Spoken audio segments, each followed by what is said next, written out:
It's time to move. It's time to move. I hear a yak.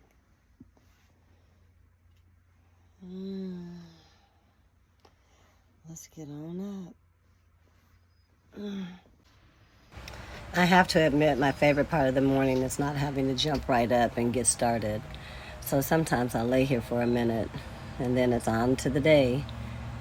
But this hair, oh, Jesus, this hair. I love it, but at the same time, it takes me 2 days before I can do my retwist because I gotta let it dry first so it's not in its weakened state. And honestly, even though I hate shoes, this grass in the morning is so cold. I just have to put these on and get on out the door as best I can. It's like so dark in here. I'm not even going to open the windows this morning. We're just going to walk on out here to the day. Oh, I swear. Oh, wait. Let me not forget to go feed the bird. Let's start the day with that. Here we go. Off to this shed. Look at this beautiful day, though. So pretty already. I forget this dang towel. I'm glad it didn't rain, because, man, Jesus, my mind is so horrible. But at least I keep the shed pretty organized so I can get in and out with everything I want. And I got to get rid of all these daggone rocks I left sitting out here yesterday. But anyway, let's go feed Yak. I've been hearing him since about 4:30. But like I said, I don't want to get out of the bed. So that's the difference. But here we go. Let's go get the baby fed.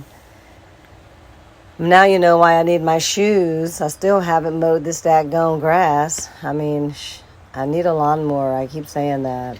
But anyway, let's get this together.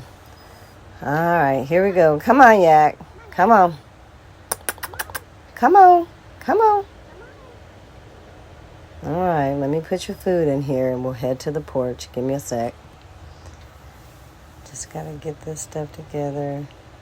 And I like how I did this. I just put this little thing over it so it doesn't get wet when it's raining, but I can dip my hand right through here and pour the food in. And I know this is only going to work. It's temporary, like I keep saying. The coop's temporary. The way I'm doing it's temporary. This is just to get me through the year, okay? Just let me get through this first winter with the bird. We'll worry about it next year when I have a better idea of what I really need. But then the next thing I do is I usually go over to the porch. As you can see, Yak's running on over there, but we're not walking over to the porch today. I still haven't I still haven't watered the yard. So I'm going to go over here and put this cup up real quick and let Yak go on and run around for a hot little minute. And let me go over here because the two things that catch my attention in the morning, first thing is feeding Yak, of course, letting him out to get his roam time. And then I always give a little attention to my garden, making sure I turn on the water and let it get the water before the day. So let me go ahead and do that. And man, let me just tell you how hard it is keeping up with this key. I'm telling you. But I walk across this yard like 50 times a day, I swear, if not more, doing different things. So I promise I get my steps in. But I try to leave everything set up so it doesn't take me as long to get everything done that I need to do on a daily basis. So I have my things I do daily, things I do weekly, things I do monthly.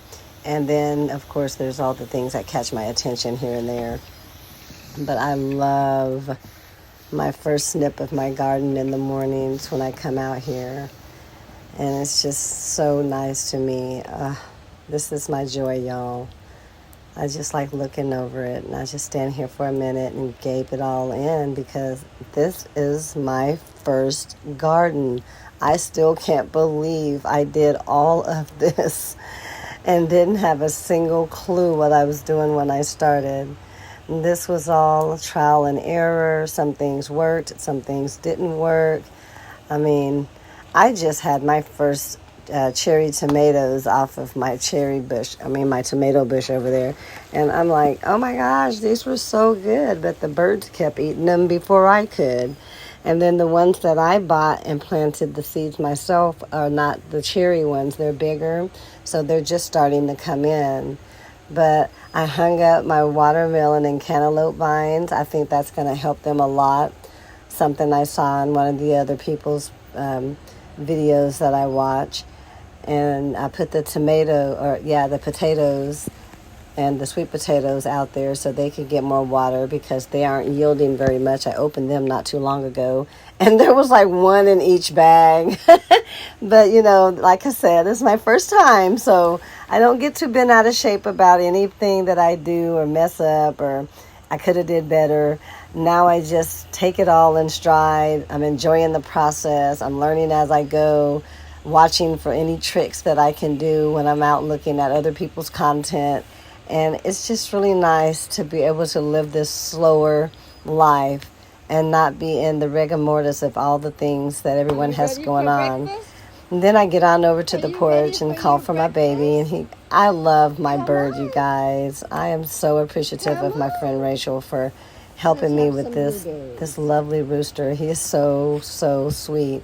But anyway, I come up every morning on the porch before I do my workouts or anything, and I always give Yak his blueberry snack, and he loves them so much. He's so goofy though, guys. Watch him how he jumps up and down when he's getting his blueberries. It tickles me every day because I tell him he's like a damn pit bull or a dog or something. It's like, calm down, Yak. You're going to get the dang blueberries. You don't have to jump around. But he's so funny. He loves it. But I usually give him about 10, but today I'm just giving him a whole bunch because these are getting ready to dry out. And I don't like them to go bad, and since he likes them, I make sure that, a lot of things don't go bad because of Yak, okay? He's also a little Hoover. But right now we're just working on fruits because I want to make sure that, they don't do anything to his digestive, and he's okay with those before we move on to other stuff, kind of like I do a baby. But this is how I'm getting to know my Yakety. And we've been doing the blueberry thing since I got him, and it works. But now he comes to me without me having to have the blueberries. I can simply call his name. I can say, let's go home. And he'll head over towards the little piece of coop we got back there.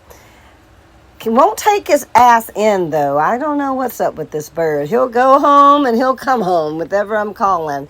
But he'll never go in right away. I have to sit there and talk to him for like 5 minutes or so before he decides he'll go ahead and take his butt in the coop. But I'm hoping by spending the extra time with him getting the hens, he'll help me to kind of keep him in line because he halfway knows what I want him to do. I mean, he doesn't always cooperate and act right, but for the most part, he does pretty dang on good. I feel comfortable with, how he behaves, and I hope it kind of extends over to when we get these hens. But I'm hoping that he's my saving grace on that. But I love how he always washes his face on the porch, you guys. Watch this. This is so funny to me. But then after he washes his face, he's on over to his chair, and he gets up there and does his little crows, and that's his little spot for the next little while. But then he's good. He's off to the yard, walking around, looking at everything, and patrolling. And I mean patrolling. This rooster has no fear. He puts them feathers up before you get the gate open good.